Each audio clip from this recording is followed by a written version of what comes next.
Welcome everybody. As Alan said, it's week 4 of the Scalable Business Blueprint, and this is it.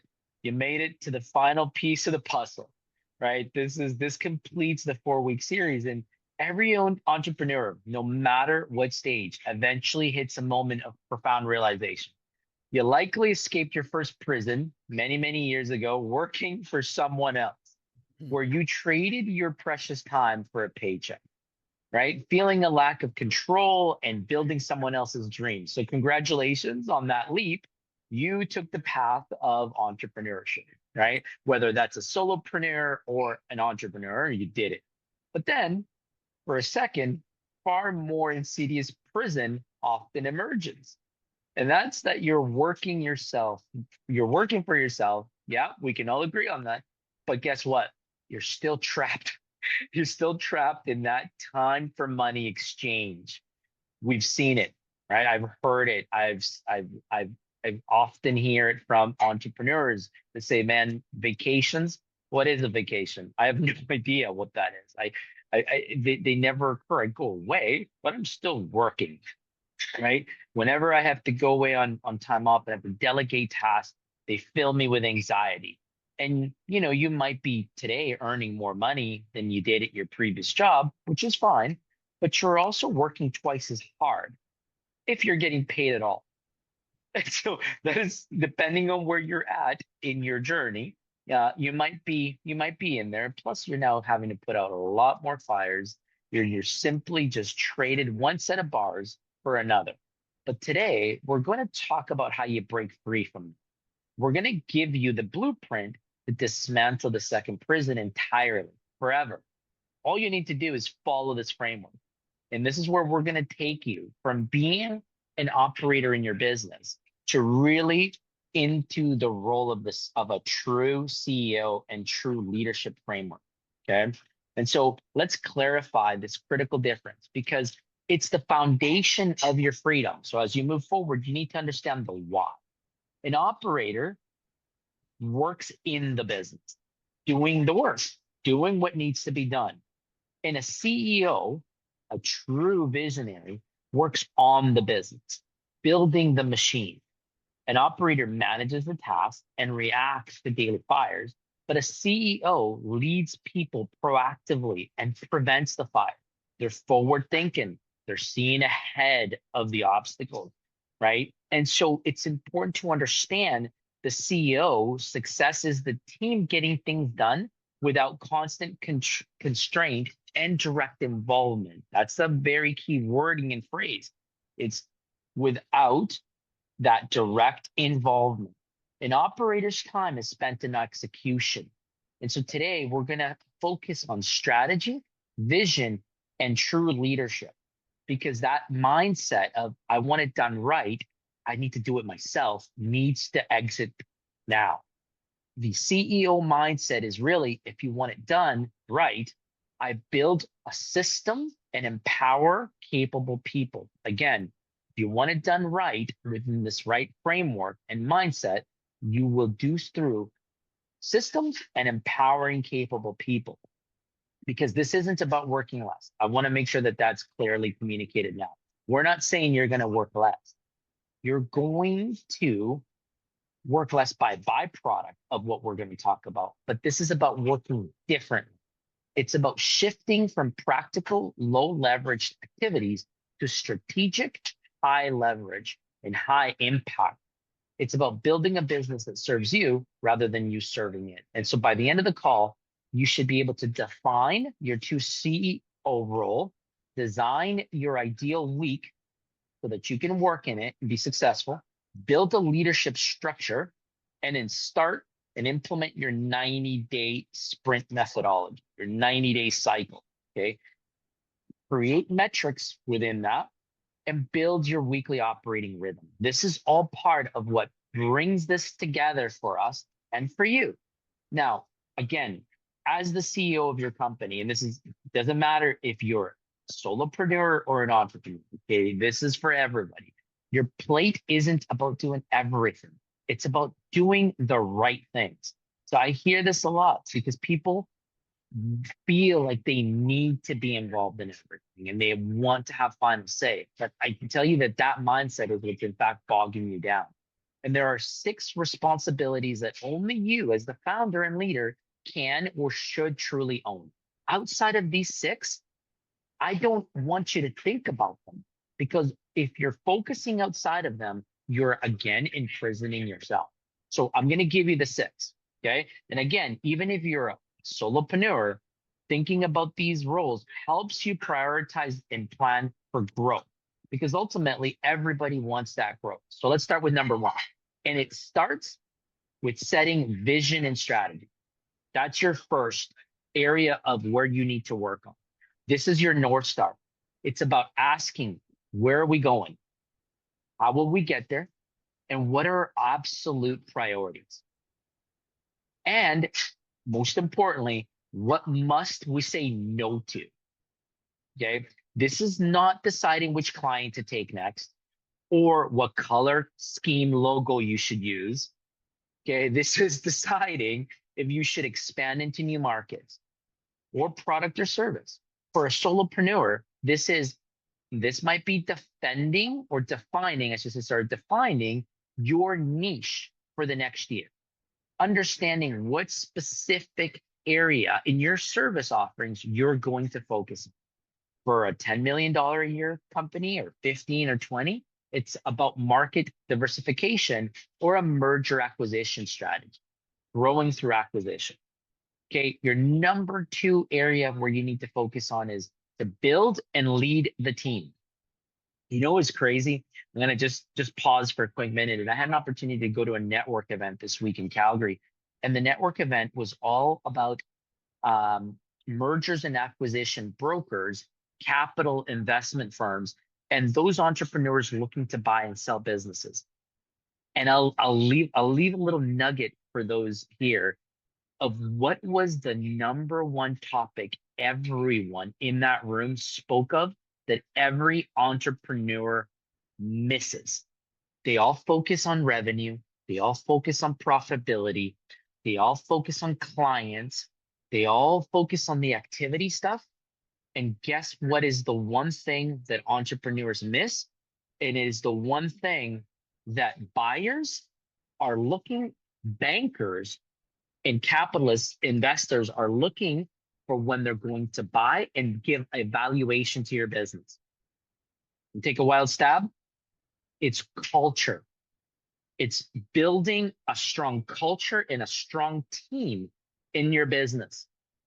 I can tell you, if you don't have this, you are leaving millions of valuation dollars on the table. Millions. Which was profound for me, because as I sat there and I went through a full day, and there was about 7 different forum speakers, and every one of them talked about the importance of this. So building and leading a team has to be the second thing that you have to work on, because a business is only as strong as its people and its culture. And so this involves hiring key positions, developing high performers, and building culture, and holding on to true leaders and accountable decision making. This is not managing every single employee's daily tasks. Okay. This is not you having to be there for every single hire. That's not what I'm saying. It is, though, about making sure that you are there to set the stage for growth, and that you are assessing the key deliverables from the key roles in your organization, and making sure that they're aligned with your vision, so that everybody here is performing at the optimum for the business. So for a solopreneur, this might mean finding your first reliable freelance, someone who may work alongside you that will continue to work within your brand.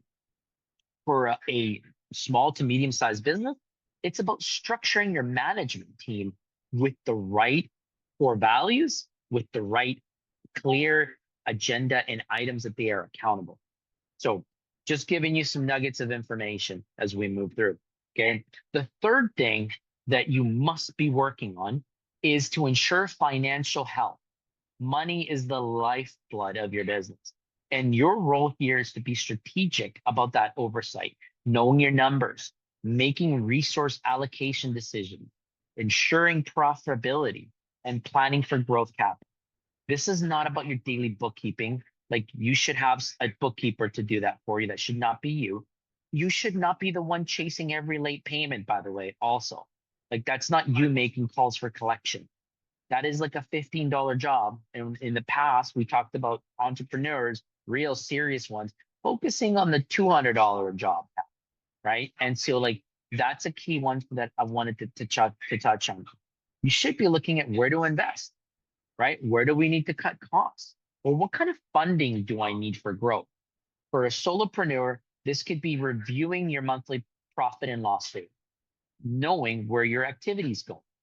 For again, so let's call it a $5 million business.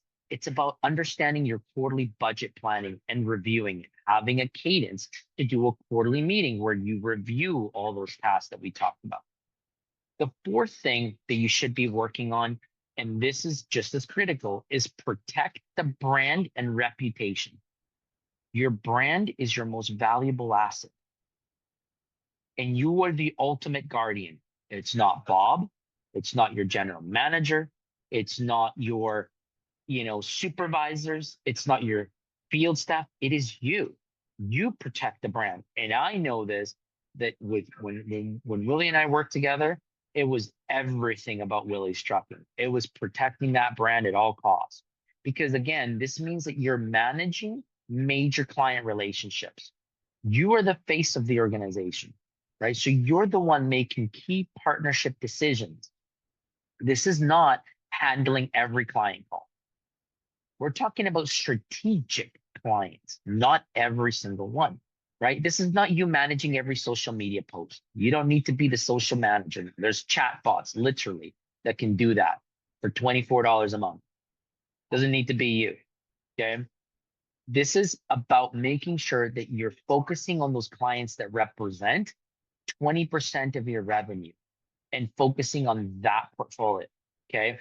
And navigating any PR challenges that come, through business transactions. So again, I'm going to give you examples as we go.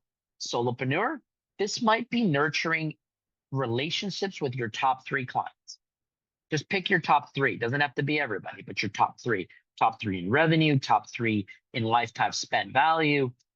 Pick those numbers and keep working with them. For a larger, again, small to medium-sized business, it's about strategic PR. I know for sure what I remember that worked in brand recognition at Willie's was the social media posts that Willie owned. It was the barbecues that were at the communities and key account partnerships every single season for brand recognition. Everybody knew of them in the local communities, and that drives that brand awareness. The fifth thing you should be is driving innovation and improvement. That means that you are constantly looking into the future, because stagnation is the enemy of growth. So your role is to keep the business moving forward and exploring new products, new services, understanding what is the competition doing, what is happening in our industry, and championing new ways or new processes in which you see the business moving forward. You should be asking, should we launch this new year? Right? Are we falling behind from our competitors? Right? And having that sort of finger on the pulse, engaging the trajectory of your business. For a solopreneur, this might be developing a new service package, a new offering. We heard Peter just before the call talking about, hey, he just learned that the organization he's with offers a better offering than the WCB component. Maybe now that that's known, that's an avenue, that's a niche that we could go into. And so just being aware of some of those pivot points and targeting them. For again, another small to medium-sized company, it's about R&D investments, understanding where do we need to look at for some of this, right? And maybe it's acquisitions again. So for the sixth area is maintain perspective and energy. Now this one is so important because it's the most crucial, but mostly left behind. And what I mean by this is that entrepreneurs don't put enough value on this, and they effectively leave it out of sight and out of mind. and then they complain about getting burned out. This means that you're prioritizing your health, you're engaging in continuous learning, and you're taking time off intentional to think and recharge. How many entrepreneurs do you come across that don't take care of their bodies? They'll often say, man, I wish I had enough time to go to the gym, or I had enough time to eat right, or I'm not sleeping enough, or I'm not doing this. It's because they're not prioritizing that activity, right? If it was a meeting for the client, you bet they'd put it on their calendar, they'd be there. But book an hour to go to the gym or start cooking your dinners, right? Instead of ordering through Uber Eats, right? Like it's making it a priority strategically and intentionally, because reminding yourself that this is not selfish. These are not selfish tasks, and it's not optional. It's essential for business leadership and your responsibility to the business. If your health is not in check, how's your business going to be in check?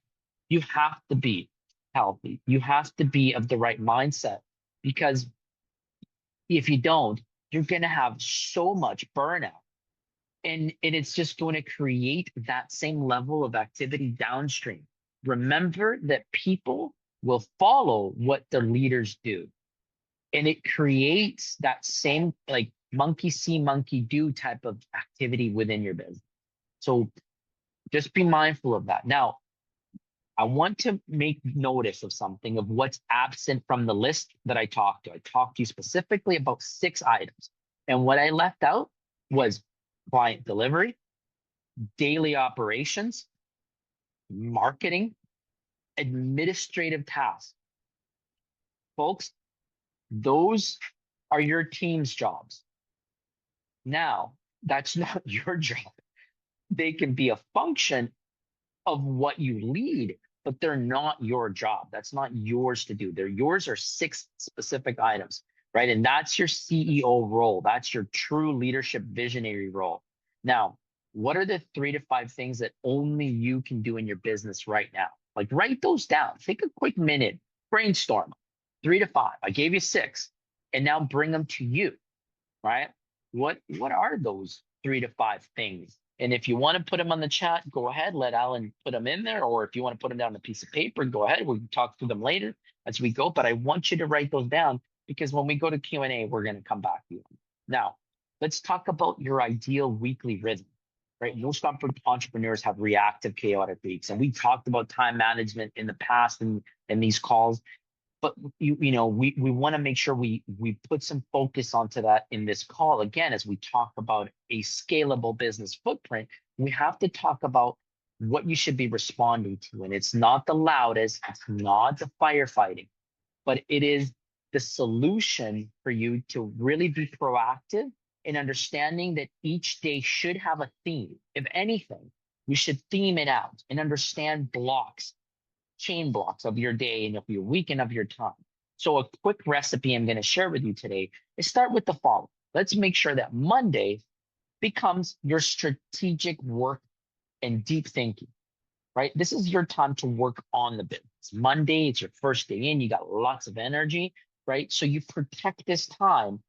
So you say no meetings on Mondays. I want to have no meetings. This is strategic planning. It's for product development or for process improvement. And you and your board, you and your think tank, okay? Then you move on to Tuesdays. This is for leadership and alignment. Now you get your team aligned that week. You start with your weekly rhythm meetings, where you review your metrics, your dashboards, and you set clear priorities for that upcoming week. As a solopreneur, this is your strategic planning session with yourself. This is where you're like, hey, what am I going to achieve this week? What am I going to really put some focus on, and map out your week through that, that beginning, right? Now on Wednesday is your people and culture. This is where you develop your team. And what I mean by that is you build your culture. This is one-on-ones with people that report to you. Okay. That one-on-ones or one-on-one meetings with people, right? You want to make sure you have a time to coach and catch up, build meaningful relationships with those that report to you, so that you keep your circles connected. If you're a solopreneur, this is often dedicated or should be dedicated to a high value client. Book a coffee, book a lunch, book that time with a high value client every Wednesday. Your Wednesday become your people and culture intentionally. You book them on those days. On Thursdays is for external growth. This is business development. Again, back to the big business, right? This is looking for partnerships, marketing activities, facing activities. So that means client meetings, networking, and high value sales deals. So this is on the flip side for the big organizations is looking to see who am I going to go check in with, right? Who of my client list do I need to stop by and drop off some donuts with? And that's the day in which you do that. Those are your lunch meeting days. That's your Thursday. That's your out of office day where you're doing some of those activities. And Fridays is for review, reflect, and plan. This is where you close out the week and prepare for the next week by reviewing your metrics, reflect on what worked, what didn't work, and here's a critical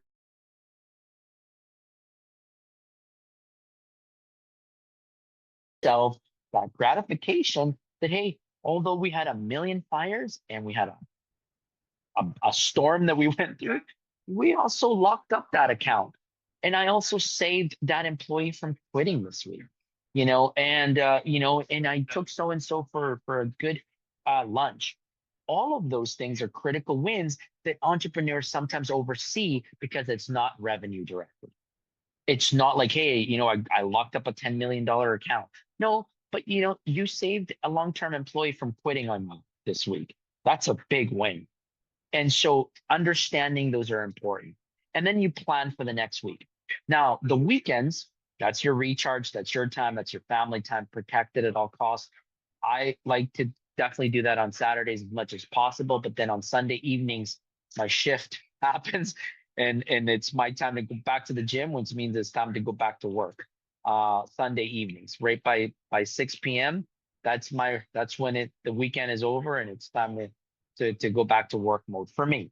You do you, but that's just my own cycle. And so what this structure means is no more constant firefighting. Each day has a purpose. And so you're constantly working on the business, not just in it, now by design, folks. And that's so important as we put this plan together for you. Next is let's build your leadership structure. Now, today, I get it. Like some of the organizations that are on the call may not have a full executive team, and that's okay. Like that's fine. But you still need a leadership structure because even if you're wearing multiple hats, think of these 5 essential roles that you must have in your business today. And you have to map them out and put them together for the success of your business. And you start with the visionary, the CEO. Okay, that's at the very top of that role.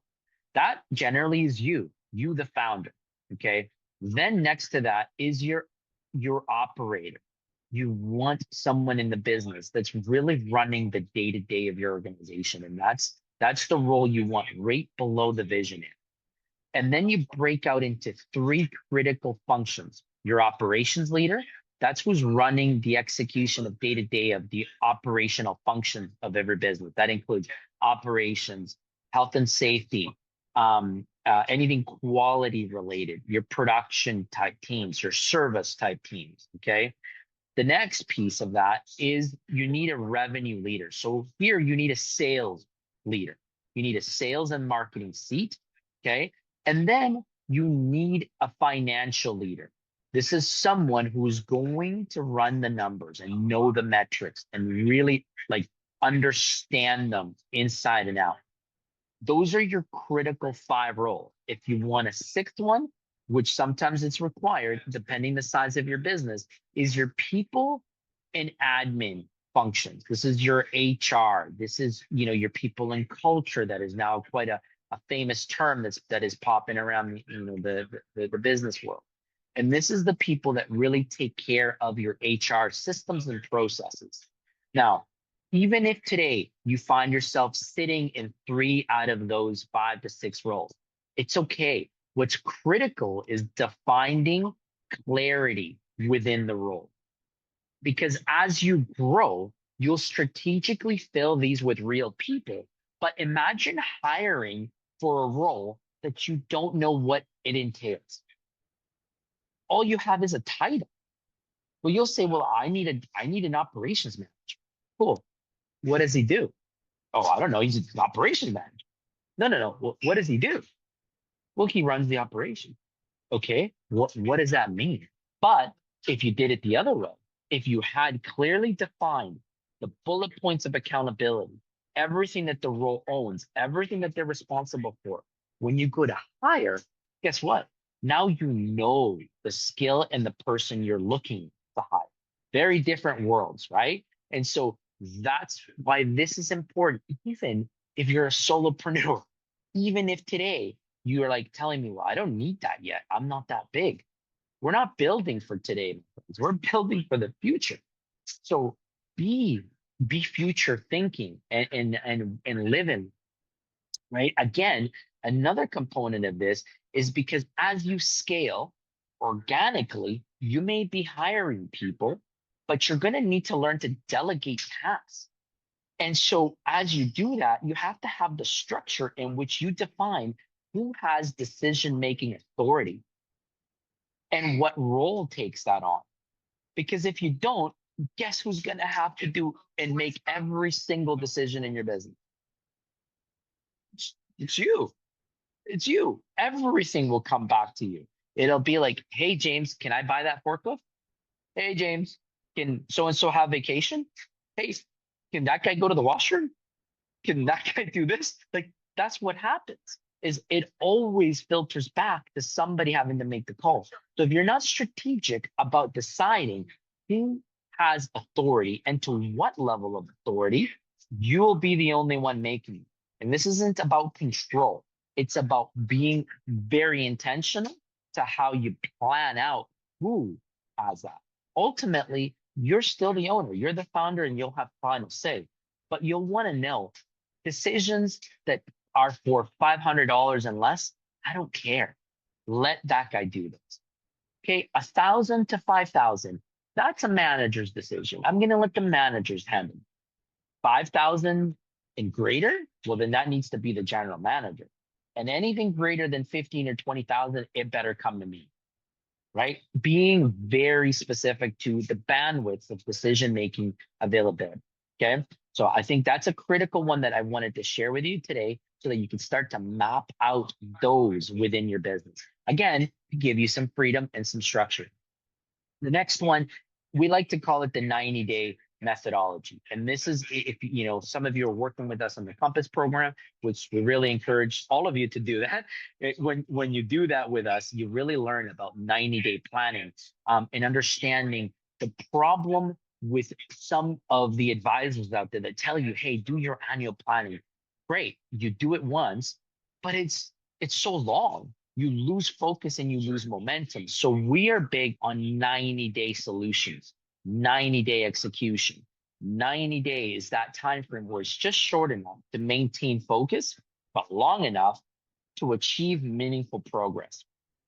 Now, what I mean by that is like you'll be able to select the 1 to 3 things you must absolutely achieve in that quarter. And when you go execute it, that feeds into activity for the following quarter, and so on and so forth, that ultimately help you in achieving that long yearly goal that you set for yourself at the beginning of the year. So 90 days is something that we really encourage every entrepreneur to look at it. Stop looking at your business at 1-year cycles. Start looking at it as quarterly cycles.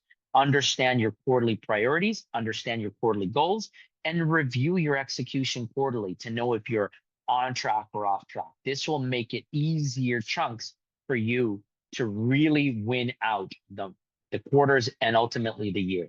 Now, this framework is so simple. You start first week, you execute it, and then you'll eventually see how quickly it starts to just compound for you. And you know, I'm going to give you an example of how does this work. Even for a solopreneur, you might be saying, well, how do I make this work for me? This could be as launching a new service. And you just say, I'm going to take the next 90 days. I'm going to map out that new service. I'm going to strategically look at marketing. I'm going to look at my ideal client base. I'm going to look at my profit. I'm going to break down my numbers on this new service so that I don't do it for free. right? And being strategic and doing the analysis in that quarter, and then you launch in Q2. So that's an example of how you'd use this. Now, my challenge is go plan that one thing for the next 90 days and don't let it sit there. Now, all of this is great, but you're missing another item of it, sort of the cherry on top, if you would. Okay. And this is when you start to shift into a building a metrics driven culture in your company.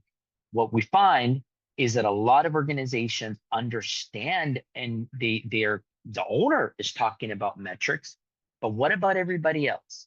What happens in the field? What happens, at that level? Do they understand metrics? Right? Because most teams operate on gut feel.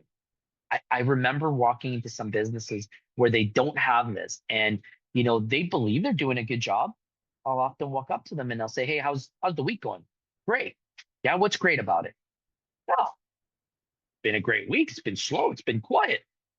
That makes it a great week. It's slow. It's quiet. That's a great week. No, but you walk into organizations that understand this, and they'll say, "Yeah, it's been a great week. We hit our KPI metric, our trucking. Like we always used to look at 100th weight, be like, we hit our 100th weight this week. We signed up a new customer. We've gone X days, 0 injury and no lost time. We've done this, this, and this." When you hear that, that's music to my ears, and that is the challenge for you as you're talking about implementing metrics driven culture. Can your people talk to that level of what success looks like in your business? That's when you have truly implemented a metrics culture. And how do you do that? Well, you start off with first learning and understanding your indicators, which we talked to you all about, right? Understanding your metrics, the 3 to 5 key metrics that your business needs to implement, that you need to know about. And then understanding that they are lagging indicators, right? Because you want to know, are these going to be, telling me, are they leading? Are they lagging? Which means, are you looking at forward, or are you looking at reactive results to let you know where your focus should be? You track both, because if your lagging indicators are off, then look at give me an example. Okay, well, my sales are down. Okay, good. What does your funnel look like for your activity? Because if your funnel activity is down, then your sales are going to be down. So understanding the difference of lagging and leading is very crucial. So putting together a scorecard for your team, and then going to every role in the organization and saying, you need to know one number. One number is the number that defines if you're having a good day or a bad day, and assigning that number to people. That's not saying assign a number, making them a number in your organization. I'm not saying that, but give them a carrot to chase. What's the one metric that next time you ask them, next time you're doing a site walk around, they'll tell you that it's a good day because we hit X number. Very simple. And if you start to do that, it creates engagement, and it truly becomes transformational in your company. Okay. So, we want to challenge you this week, and I'm going to give you with an action plan, and that's to define your visionary role. Design your ideal week the way that we talked about today, and sketch out that leadership blueprint that you need, and then set a date. When will you start your first 90-day sprint and cycle, and begin that, and then plan it out. Imagine 90 days from today, right? How will your business look like if you put together everything that we just talked about? What does it look like? What does it taste like? What does it feel like? What are some of the activities that are happening in your business? Because that's how you truly make that shift from, just firefighting to planning ahead and acting like a true CEO in your business, and really growing as a leader and encouraging that your growth in your business happens the right way. So over the last 4 weeks, you've built your scalable business blueprint. You've removed yourself as the bottleneck. We started with that, right? You built the systems that allow you for delivery, and you fixed your profitability. And today you put together your leadership operating system. Now you have a business that works for you and one that will ultimately give you the freedom and your desired outcome. So challenges, get going at it. You've now gone through the 4 week cycle. We put it all together for you. You have no excuses to why you can't move forward and start implementing these tools now, right? We've shared them with you. We've opened them up, and all of these are in our toolboxes in our community. So let's get them. Let's get you going. All right, I'll pass it back to you, Alan. Wow, what a great series this has been. Like it's really been where the rubber meets the road, practical stuff in this series. It's a series that I'm sitting here thinking, man, every small business at the solopreneur level needs to hear this and needs to learn this so as they begin to grow, they know how to grow and they know Yeah, how to grow with intention and why to do that. I mean, I know it, I think we all do. We all know people in business that are they've been in business a while and they don't know this stuff. I really appreciated the fact, Hector, that you started with the 6 areas of CEO focus, if I'm going to say it that way. yeah, And I yeah. love it. Setting vision and strategy, build Mhm. and lead the team, oversee financial health, protect brand and reputation, drive innovation and improvement, and maintain perspective and energy.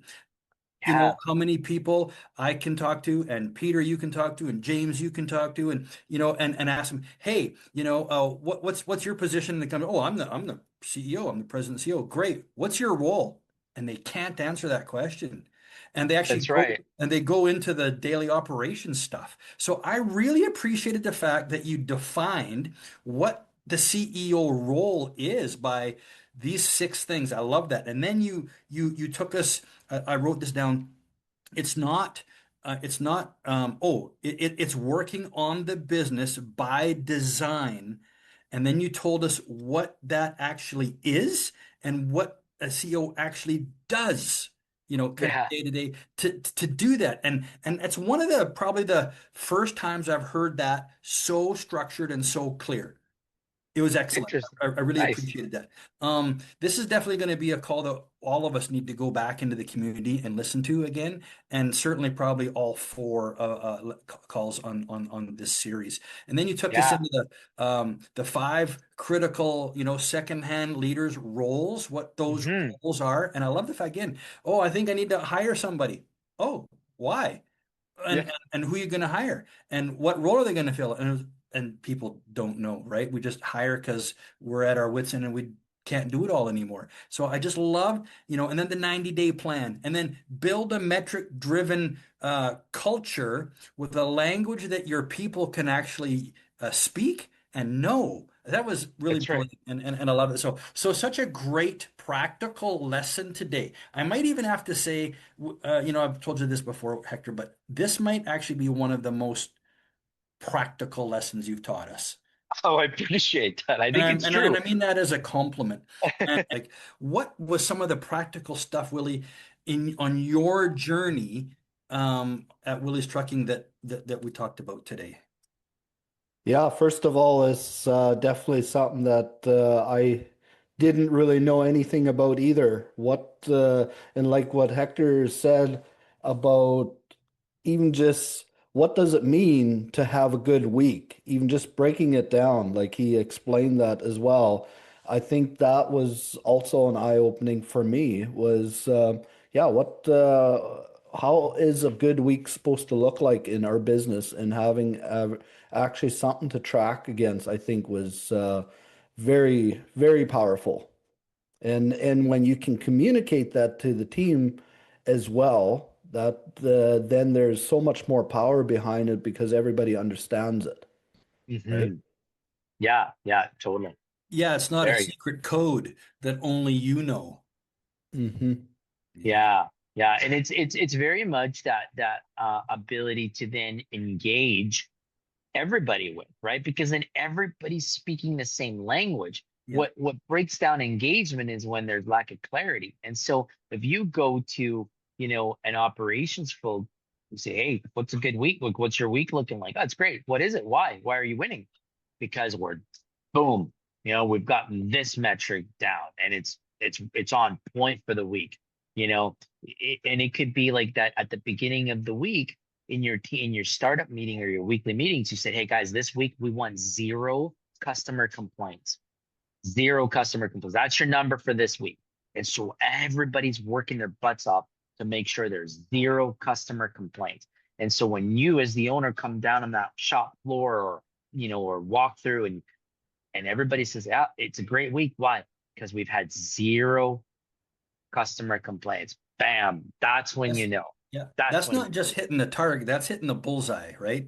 When you've yeah, got that clarity and that focus and everybody knows what it is, we're not just shooting the arrow and we're happy because we hit the target. No, no, we hit the bullseye and we hit excellence. yeah. Really, And oh, go ahead, Al. no, no, no, you finish. Oh, I was just gonna say, in a solopreneur, I think of this and you might think, all right, well, that's great for a business, but what about me? What about the solo person? All right, well, maybe it's a great week defined by activity. I want to make 15 calls this week. And then you show up to, at solopreneur and you say, all right, solopreneur, what's making it a great week? I'm at 17 calls and on Monday I challenged myself to make, 15, right? And, or I was gonna make one in-person visit. I'm gonna lock in one lunch this week and you hit that. It's starting with a number and challenging yourself to know what that number is as the week progresses.